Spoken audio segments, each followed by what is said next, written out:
Hi, yeah, again, Donny here from Ability First, and this is Rex. He works with Amco Medical. He's an certified ATP, so he does evaluations on wheelchairs and then helps people get them through independent living on the contract or through insurance, and or you know, if they really have some money, they can pay for it themselves if they really want to.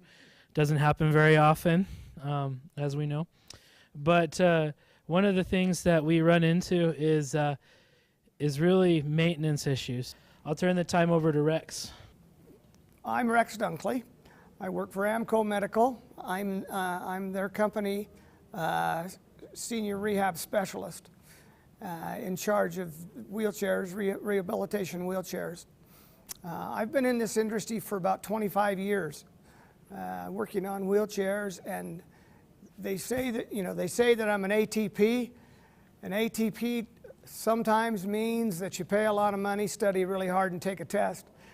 But I don't believe that. You know, if a person's a real ATP, it means that they've been through the trenches, they've learned through experience, you know, about wheelchairs and about balance and about structure and disabilities and physical makeup through years of training. And so that's kind of what I've had. Okay, as of a year ago, January, Medicare came out with a new program because of all the Medicare fraud that was going on. And when I say fraud, I mean someone would get a wheelchair because somebody found a way to fake it a little bit with a doctor and so forth and get them a wheelchair, and Medicare would buy that wheelchair for them and they would use it for a month or so, and then either they would pass away or they didn't use it and sell it. And this was going on all over the United States. And so they decided they had to come up with a way to prevent this. So they came up with a program with power chairs that's very similar to the manual wheelchairs. They call it the rent purchase program. When somebody gets a wheelchair, like a manual wheelchair, Medicare rents that chair to them for 10 months, okay? After 10 months, if a person decides they still need it, then they can let Medicare know, and Medicare will provide the dealer or the vendor with 3 additional monthly payments, and then it becomes purchased. Okay, it's called the rent purchase program. A year ago, January, Medicare decided that because of all the fraud and abuse, they were going to do the standard Group 2 chairs. And when I say Group 2 chairs, I mean chairs like this. There's Group 2 and Group 3. The little the Hover-Round, the Jazzy, whatever they have. You know, Invacare has a chair, the M41s. They're all the Group 2 chairs. Medicare now rents those on a rent purchase. Same thing. They'll rent it for 10 months.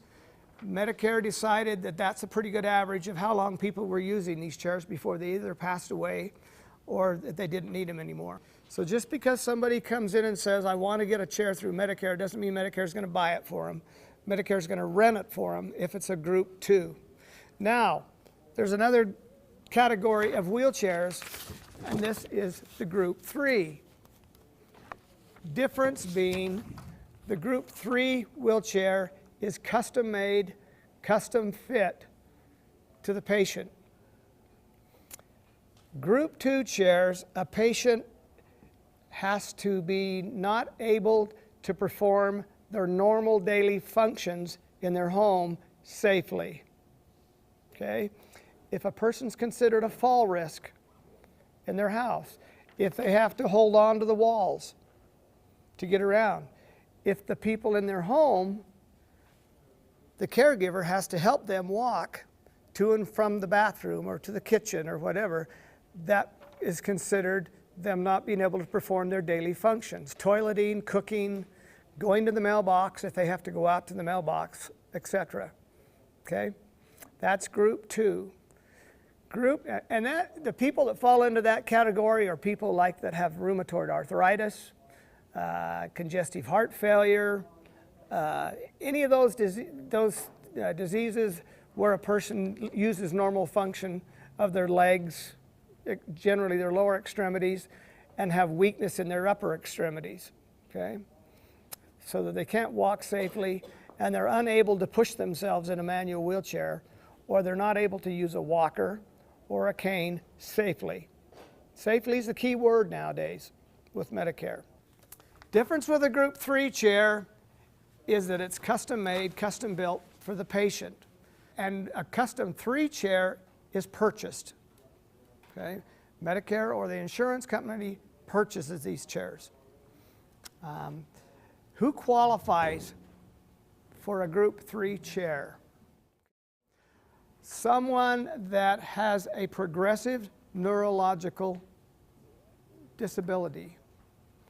Someone that has something like Parkinson's disease, MS, multiple sclerosis, or ALS, any of those neuromuscular diseases that are progressive, and also a severe physical deformity. I'll know what the general disability is. I know that MS, those people are going to basically start losing muscle mass. Okay? Sometimes they lose it very quickly. Sometimes it'll take 40 years. I have a lady right now that's had MS for 20 years, been in a wheelchair, and this last year she had some exacerbation, and now she can walk. And I've had other MS patients that are diagnosed and in 6 months are gone. They've lost their respiratory function, they've lost their muscle function, the whole thing. So, where do we start? First of all, you have to be aware of what their situation is. You know, do they have a progressive neurological disease? What's their situation going to be like for the at least next 5 years? What are they going to need?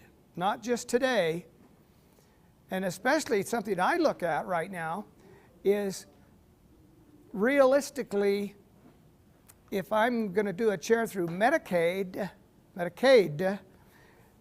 it's going to take probably 5 to 6 months for that chair to get processed. Okay? So I think in my mind, what stage is this person in right now? Suppose I have an ALS patient. What stage are they going to be in? Are they right now? What are they going to be like in 5 or 6 months when they get the chair? Okay? And then what is basically going to happen within the next 5 years when they can, when most of the time they can get a new chair. Medicare and Medicaid have a 5-year term, unless there's a real drastic change in medical necessity. Okay, so that's the things I look at. Then, once I've decided what the disease is and what their prognosis is most likely going to be, then I look at the physical factors that they have right now. Let's start at the feet. I always start at the feet and work up. Okay? What am I going to need to do with their feet? If they're sitting in a wheelchair, this wheelchair is set just right for me. Perfect. Okay? Whoa. But what if my feet were like that? You know, what if they were extended? Okay? So that's something I have to take into account. What am I going to do with these footrests to accommodate for that? Am I going to get standard foot plates? Or am I going to get adjustable foot plates with angles so when their feet do go like that, I can adjust these foot plates so they go down this way, or they can go in this way, or if they're going to be like this and their heels are going to be just touching, am I going to get a foot box that has some support in it so that they don't get sores? Because that's one of the big things that people get on their feet. If they're not positioned correctly, they're going to get sores on the bottom of their feet. So those are things that I have to take into account when I look at their feet. Okay? Then I look at their legs. Specifically, I like to look at their calf muscles. Okay? Where is the footrest going to be according to where their calf muscle is? Doesn't going to do much good to have your calf up here, have calf support up here, or clear down here. All right? You want to make sure you have that in the right place and have it supported correctly. One of the rules in seating is that you want things done, and I know this doesn't look like a 90, 90, 90, but it's because it's got 70-degree footrest. But the general rule in seating is you want things to go 90, 90, 90, 90. Feet positioned correctly, 90 degrees, 90 degrees, 90 degrees, okay? So that's what I have to think about when I'm thinking about the leg rest, is making sure I have them 90 degrees. Proper leg length. What if these leg rests are too short and I put the person in the chair and their feet are sitting up like this? What's going to happen to their rear end? They're going to slide, but what's going to happen first? They have a footrest. Their feet are on footrests, but where's all their weight going to be? In their butt, right in their butt. And these people can't self-adjust, remember. They're sitting in that chair all day long, just sitting. They can't move. So they're going to sit right on the ischials. So what's going to happen to those ischials? They're going to get sores. They're going to get decubitus sores. So when I'm doing a wheelchair and evaluating a wheelchair, and when you are out also, when you take your first look at a person, you've got to take that into consideration. Their legs have got to be 90 degrees when you measure, 90 degrees, so that they come out and there's equal weight on their thighs and on the footrest. Most of these people have got a fixed position. You know what that means? It means that their feet are like this, and if you try and bend them back, they'll break. They're like that. They're fixed. So you've got to accommodate for their feet and make sure at the same time that their legs are set at a 90-degree angle so they have equal weight on their thighs, so they're not putting weight back on their rear end. Okay? All right. Then I have to make sure that the seat doesn't come clear out here to the end of their leg. Okay? The general rule of the industry is 2 inches. Okay? So when you're measuring them, that's kind of general rule. If they have a 20-inch from the back of their rear end, and that doesn't mean down here somewhere. That means hopefully the chair like you guys are sitting in, if you can get them to sit in a chair like you're sitting in instead of on a couch or a lounge chair, because you can't get an accurate measurement, better to sit in a chair just like that. Then you take a measurement.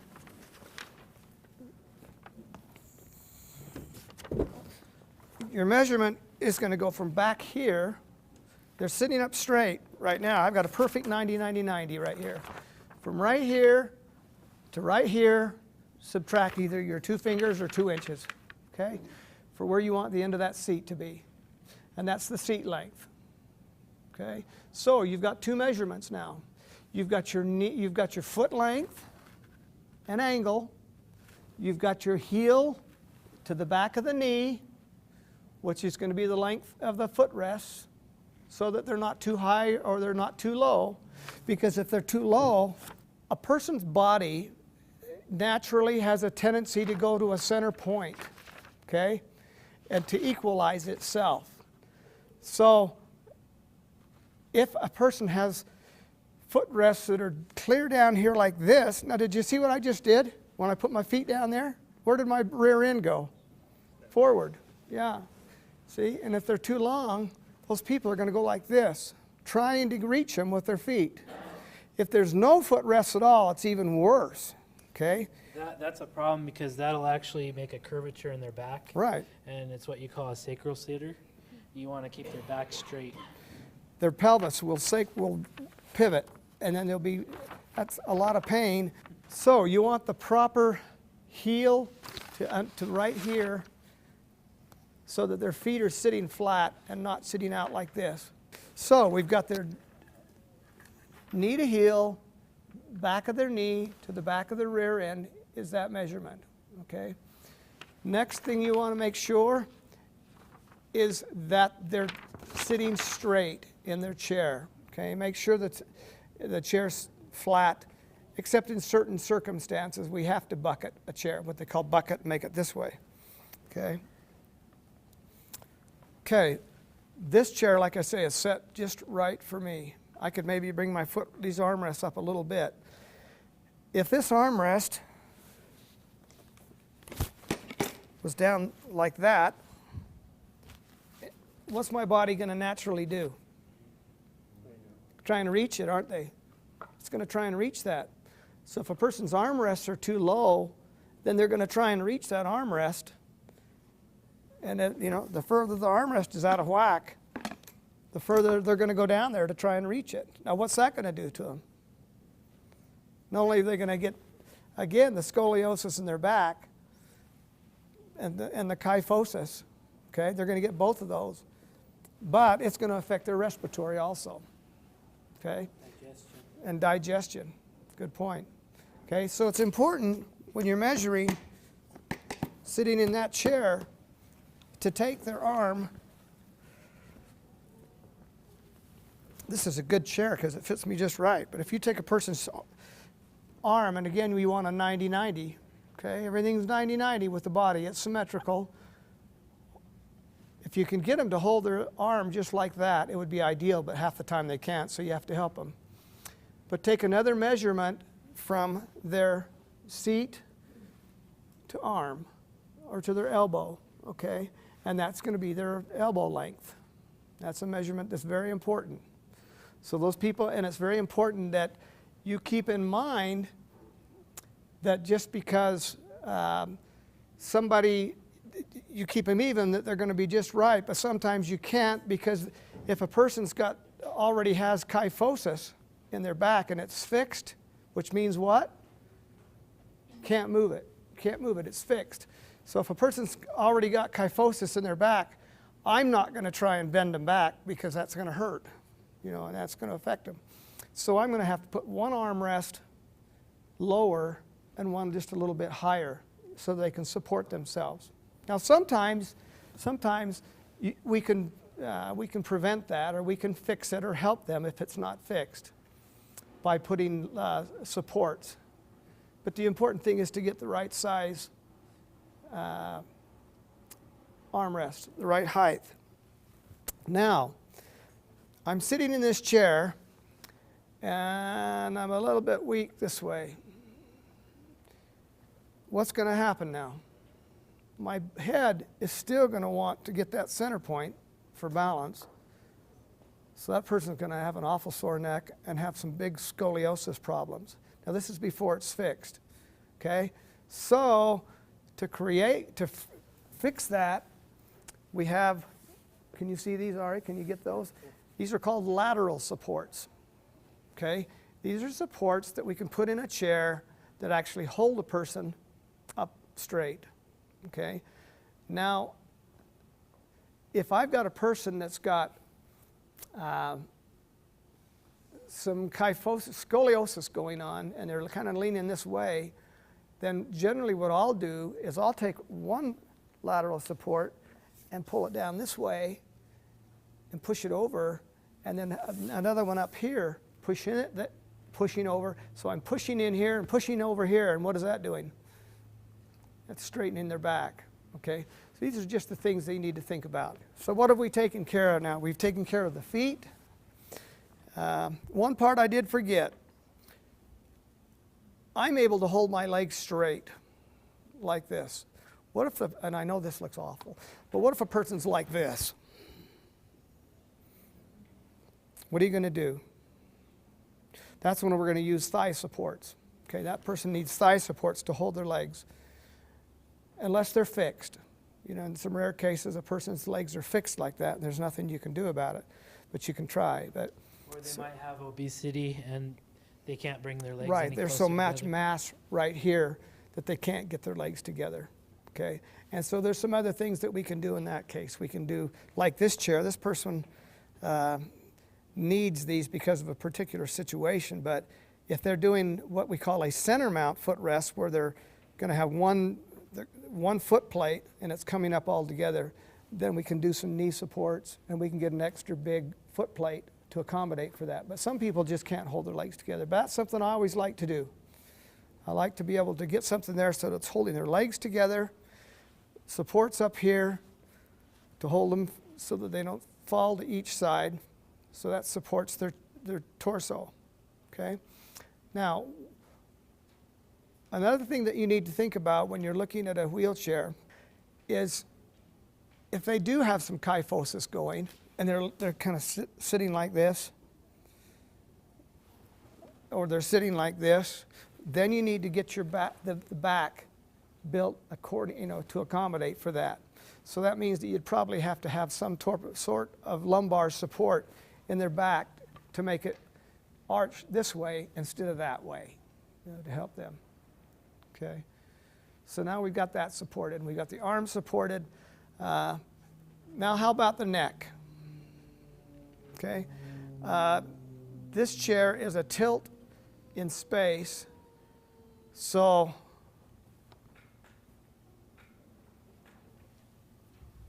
his headrest should actually be pushed forward a little more, because he's leaning his neck back. You want the person to be comfortable with their head, so where they can see. I can do a chair like this, and a person needs to have, of course, the head support, and you need to be able to adjust that so that it's adjusting the weight of their head. Okay, that's a long ways that you can put a person back in one of these.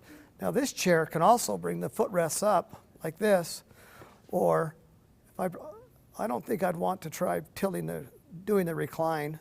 I'm not that brave. But you can recline this seat, okay? For a person that's got any type of spinal cord injury that's paralyzed, they're where you set them. They can't move. And so the tilt is a way of taking that weight off of their butt and putting it where? On their back, or any position in between. Now another problem with legs that I forgot to tell you, and with this chair you can do something about it, is a lot of people that you meet, especially people with diabetes or circulation problems, will have edema in their legs. This chair, I don't know why, but the left footrest doesn't work on it. But this helps you get up to where the foot person can. He's actually got another problem that he'll probably bring up, but see his knees bent? This isn't actually, if it's done right, this will adjust, it'll articulate, so when you go back, he would have that same comfortability as when he was up. And this isn't an articulator.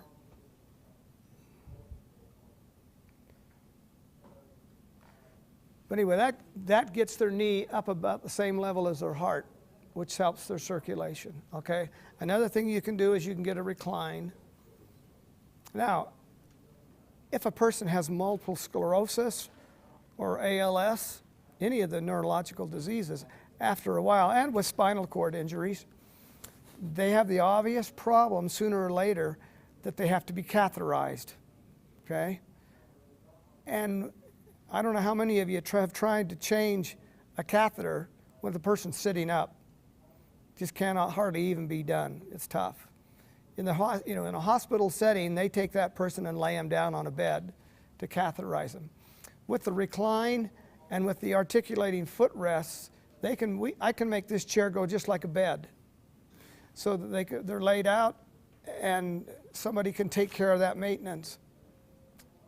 Another thing that you need to think about with one of these chairs is what they're going to do to transfer out of the chair. How are they going to transfer?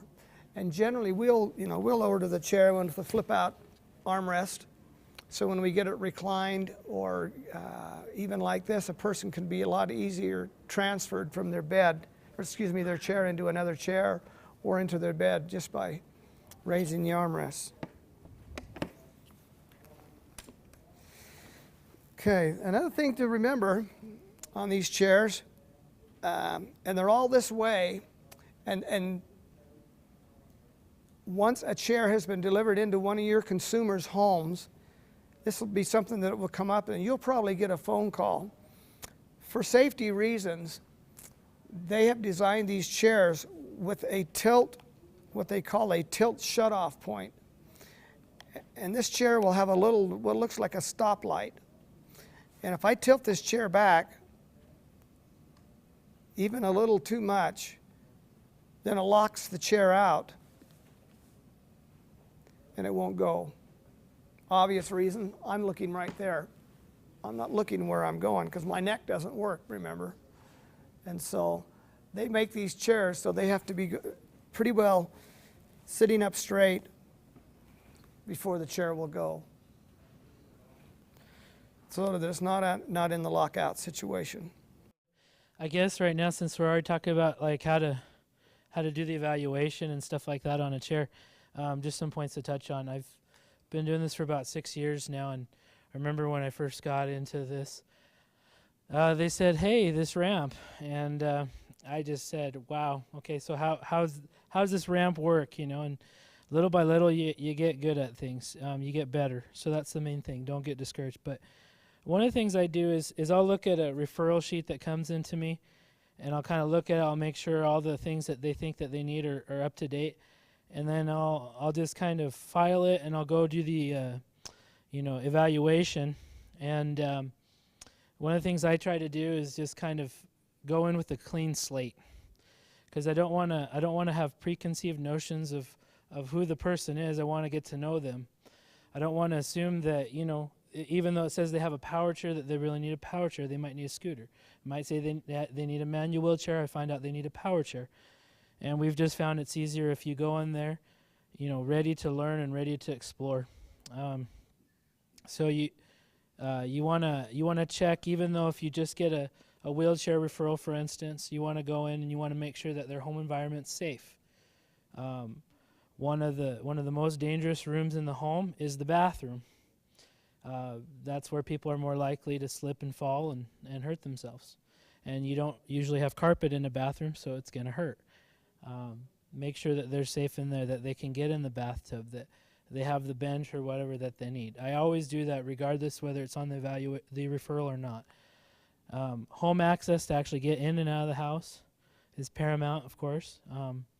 But the simplest, where they feel comfortable and can be safe, is the best way to go. If they ask you to do a ramp or a bathroom modification, they really don't need that, talk to them about it, educate them. Same thing with the chair. If they feel they need a chair like this and they really don't, that's a red flag. They might still decide that they want something, and you can work with them on that, but you want to try to educate them and try to explain the reasons why they might want to go with a certain option. Also, one of the other issues Rex can tell you is that getting them to actually go and see the doctor is a big thing. So they can't be going into the doctor to see about their blood pressure or whatever. The purpose of the visit has to be to talk about getting that power wheelchair. Yeah, and another thing, for a Group 3 chair with Medicare, you need a PT eval. There's actually physical therapists. You'll have a lot of consumers go, but I get physical therapy already. No, this is different. These are physical therapists that their specialty is to do seating and positioning and range of motion and different things that are necessary to get the proper wheelchair to diagnose, to show need. Some people, they can control a chair, but they have a little need of assistance. And so this particular chair has what's called an attendant controller to control, change, modes, whatever on their chair. They could have one buddy button that changes the driving mode, because you might have one mode for tilt, one mode for recline, one mode for drive, etc. Raising the seat, raising the footrest. And you might have one to change the mode. You might have a second one that actually says, whether you want to go up or you want to go down, or power off the chair, or etc., etc. You always want to make sure that you have a seat belt, even if it's just a basic seat belt. And Cushion. Cushion. Do you want me to explain cushions to them? Yeah, cushions would be great. Okay. Forgot to do that, I'm sorry. $500 right there. Cushions are all made differently. Is it a gel cushion? Is that what you have? There's lots of different kinds now. This is actually a cushion that is for somebody that probably already has sores on their rear end. And so they need gel for support, or foam for support, and also air right here on their coccyx for the sores that they've got. So this is what's called a positioning air cushion. It has the air modules just like a, have you heard of a Roho cushion? You probably haven't, I don't know. But the air modules for people that have sores already, okay, or to have a real tendency. And this has to be properly inflated, and that's what a professional needs to do to make sure it's done right. There's an important term with the air cushions. It's called immersion. If they're just sitting on the top of the air, there's too much air, it's going to hurt them. If they're sitting way down low, too far, it's going to hurt them. It's kind of like your tire. If it's not the right pressure, it's not going to work. Right. So that's something that I can do when I go out and see the person. I can make sure their cushion's inflated correctly. One of the things we wanted to talk today about was maintenance issues. Of course, you know, I gave that story about hygiene. That's a big part of it because it is an electronic device. If it's not cleaned properly, your function is going to deteriorate. It's going to go bad on you, just like if you don't maintain your car. And another thing that it sounds funny, but it happens, and that's the reason why I mention it. You don't want to use a garden hose on your chair. People have done that. Not the way to go.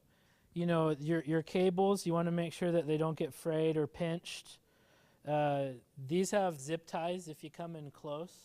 You can see on some of the cords they have zip ties. And those don't come from the manufacturer with the zip ties. They're usually placed by the rehab specialist where they need to go, because when you're reclining or you're tilting or you're lifting the leg rests, the power cords and stuff will get pinched a lot. And if your cord gets pinched, then of course your controller's not going to work. You won't be able to use the chair. Another thing that's important is your batteries, okay? And there's different stories on batteries, but one of the things that people don't talk about is if you're not going to use your chair, disconnect the batteries first of all. If you're going to just have your chair in storage or whatever, don't store it in a place that's too hot. Don't store it in a place that's too cold. Heat and cold are a battery's worst enemy. Well, this is where it's also important to educate your consumer because they really need to ask questions, okay? They can't just assume what's going on.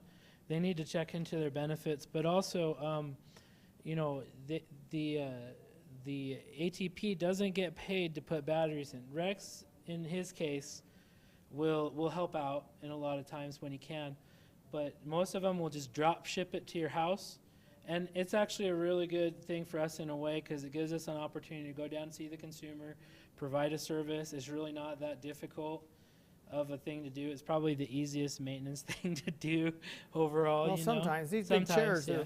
Some of them are a little harder, and you know, you get a group 3 chair like this, you might want to have someone that's a little more experienced. We'll do it. We always. That's why I say try and get your people to go through a local vendor. Yeah. So one of the things I was going to mention is if you see one tire that's worn down and you see the other tire that's not worn down, it could have to do with the lateral supports that Rex was talking about. They're leaning to one side. And it could also just have to do with the chair. It doesn't have weight capacity for the person. You know, people change over time, and this is one thing to keep in mind on. Another thing that I can tell you too is that if a person shows uneven wear and you notice a real uneven wear on their chair, it shows that they may be having problems with the brushes in their motors, or their motors are going bad on one side or another. So uneven tire wear is a good indicator of bad brushes in the electric motors. If you hear clicking in the casters, that means that they're probably catching, which means also a weight capacity issue. You can have where, say, the brake will become disengaged, and then it won't drive, or it'll spin in a circle or whatever. Make sure your brakes are engaged when you're trying to use it. And he's taking a picture right there of the brake. They're different on different chairs. A chair, you're going to have 2 of those. On a scooter, you're going to have 1 of those. One of the biggest things that I've found over the years that affects people's bearings on their chair is pet hair. If you've got somebody that's got a dog or a cat pet, it's surprising how much they think they're vacuuming up all that stuff off their carpet. As we all know, a lot of these people never do vacuum their carpets, but that's one of the biggest reasons for bearings going bad is the hair from pets getting into those bearings. so I don't know what to tell you to have people do, but a lot of times when we have to tear them down and replace the bearings, they're just packed solid with cat hair or dog hair. These, you notice this is what we call 6 wheels on the ground. If you look at the front casters, the back casters are usually going to be solid.